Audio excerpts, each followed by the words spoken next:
Channel में शायद नया एडिशन हुआ है, डायरेक्टर साहब ने बताया नहीं मुझे। सचिन ऐड हुए हैं। Sachin good morning. सचिन आपकी trade. Good morning Anuj ji, good morning Virendra ji, good morning to all the panellist. पहला प्रेफरेंस तो भारत फौज ही था, बट ऑलरेडी गामा सर ने ऑलरेडी कवर कर दिया है। तो मुझे लग रहा है यहाँ पर तेजी काफी अच्छी हुई है सीमेंस लिमिटेड के काउंटर में भी। पिछले 3 हफ्तों का डेटा देखे तो एक वी शेप रिकवरी है। 7900 का एक नियर टर्म हर्डल था, वो वापस ये रिविजिट कर रहा है। एंड जिस तरीके से इसमें फ्लोज रहे हैं, मुझे लग रहा है जल्दी ये स्टॉक 8200 के भी पार हो जाना चाहिए। सो ट्रेडिंग के लिहाज से आज के सत्र के लिए भी मोमेंटम काफी शानदार है। स्टॉप लॉस आपको लगभग अराउंड 7836 के आसपास लगाना है ऑन फ्यूचर्स, एंड खरीदारी करनी है सीमेंस के फ्यूचर्स में।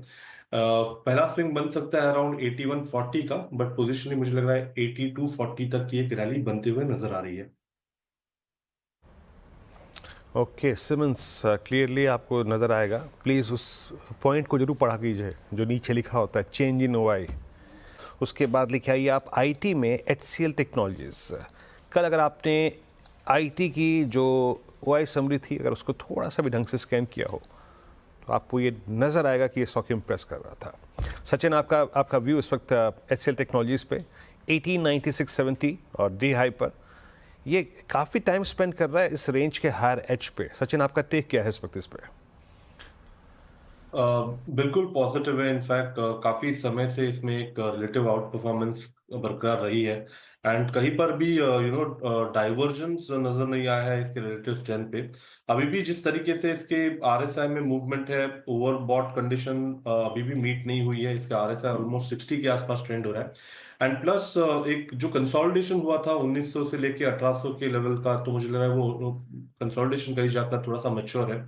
तो यहाँ पर रैली मुझे लग रहा है कंटिन्यूड ही रहनी चाहिए ऑन द हायर साइड। 2020 के पोजिशनल टारगेट के लिए अभी भी यहाँ पर अग्रेसिव लॉन्ग पोजीशंस बनाए जा सकते हैं 1835 के स्टॉप लॉस के साथ।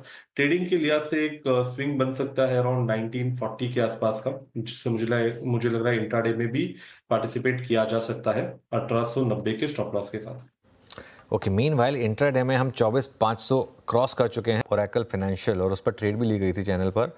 ओरेकल पर भी आज अच्छे मूव्स आ रहे हैं। इस समय इंट्राडे चार्ट आएगा आपकी स्क्रीन पर, और ये देखिए स्टॉक डे हाई पर। अब इंट्राडे में अच्छी तेज़ी, करीब करीब 100 रुपये ऊपर। अच्छा, मीनवाइल सचिन के पास एक ट्रेड है, उसके बाद हम कुछ और डिस्कशन करेंगे। सचिन, क्या पिक किया?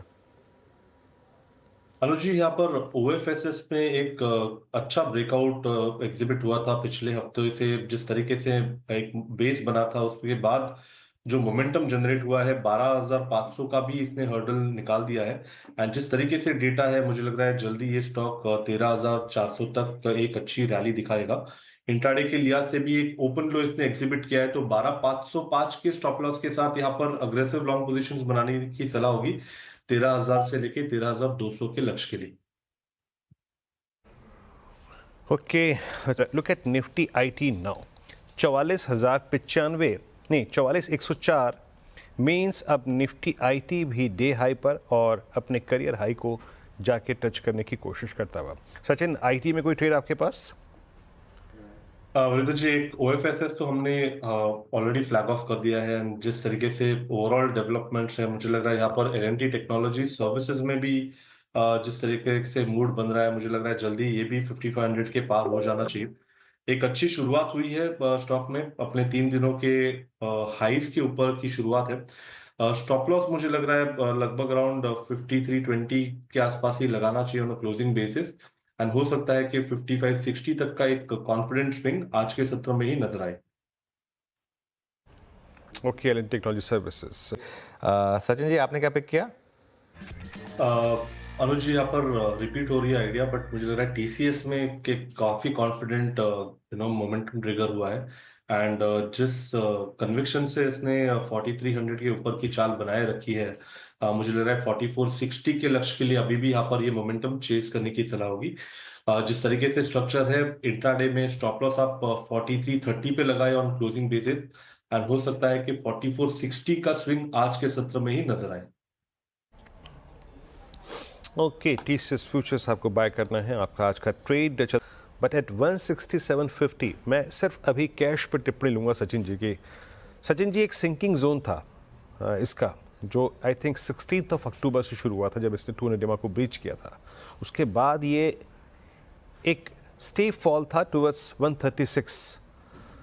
अब क्या ये उस जोन से बाहर निकल के आ रहा है? अब चांसेस लग रहे हैं आपको 180 190 के on the higher side, at least वो जो बेस था इसका उसको रीगेन करने की प्रोसेस शुरू कर चुका है क्या ये?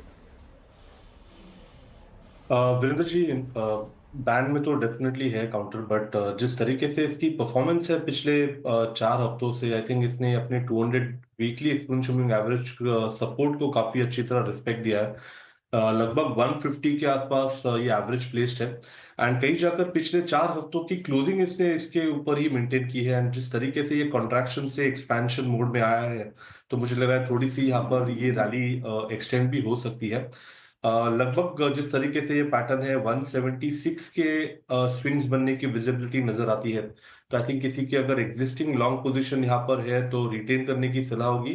कैश बेस स्टॉप लॉस आपका लगभग अराउंड 162 पे लगाना है आपको on a closing basis, and positions को 176 178 जोन में आपको रिव्यू करना चाहिए। बिल्कुल, और जैसा सचिन ने कहा, ध्यान रखिएगा ये बैन में है, तो ये जो भी ट्रेड है ये कैश की है, फ्यूचर की नहीं होगी इसमें ट्रेड। एक बार वापस कंट्रीब्यूशन देखते हैं ज़रा निफ्टी का, क्योंकि हर बार जो मूव आ रहा है उसमें कोई ना कोई नया पार्टिसिपेंट जुड़ रहा है, और इस बार जो मूव आया है अब उसमें TCS जुड़ना शुरू हुआ है। करीब करीब 12 पॉइंट का कंट्रीब्यूशन यहाँ TCS की वजह से आता हुआ निफ्टी में। और TCS, ध्यान रखिएगा, एक IT में एक ऐसा स्टॉक था जिसके क्योंकि नंबर खराब आए थे, इसने अंडर परफॉर्म किया था, और उसके बाद से इसमें मूव आए।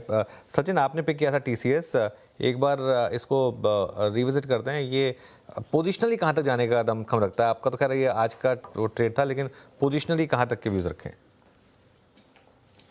अनुज जी, इनफैक्ट इसे हमने पिछले महीने में हमारे क्लाइंट्स को भी रिकमेंड किया है एज अ पोर्टफोलियो बाय।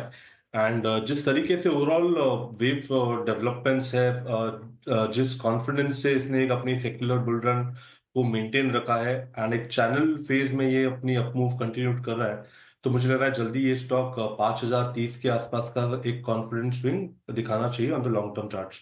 तो यहाँ पर स्ट्रक्चरली काफी अच्छा बदलाव ऑलरेडी एस्टैब्लिश हुआ था। एक डेली चार्ट पे जो डिक्लाइनिंग सीक्वेंस थी वो उसने चेंज कर दी थी, एंड यहाँ से एक fresh bullish flag pattern breakout हुआ है डेली चार्ट पे, जो काफी सिंक हो रहा है इस ब्रॉडर स्ट्रक्चर के साथ। तो यहाँ पर मोमेंटम भी शानदार है। मोमेंटम के लिहाज से 4200 का एक अच्छा बेस है, एंड मुझे लग रहा है इसी पर्टिकुलर सीरीज में हो सकता है कि स्टॉक वापस अपने लाइफ हाइज के आसपास ट्रेंड करे। ओके, चलिए अब चलते हैं, वो समेटते हैं। आशीष बहेती जी और प्रशांत सावंत जी हमारे साथ अगले शो में बने रहेंगे। संजीव जी, गाबा सर, राजेश सतपुते जी, सचिन जी और अमित जी, आप सबका बहुत बहुत शुक्रिया हमारे साथ जुड़ने के लिए। एक छोटा सा ब्रेक लेकर वीरू और मैं लौटेंगे 10 कदम ट्रेड्स में।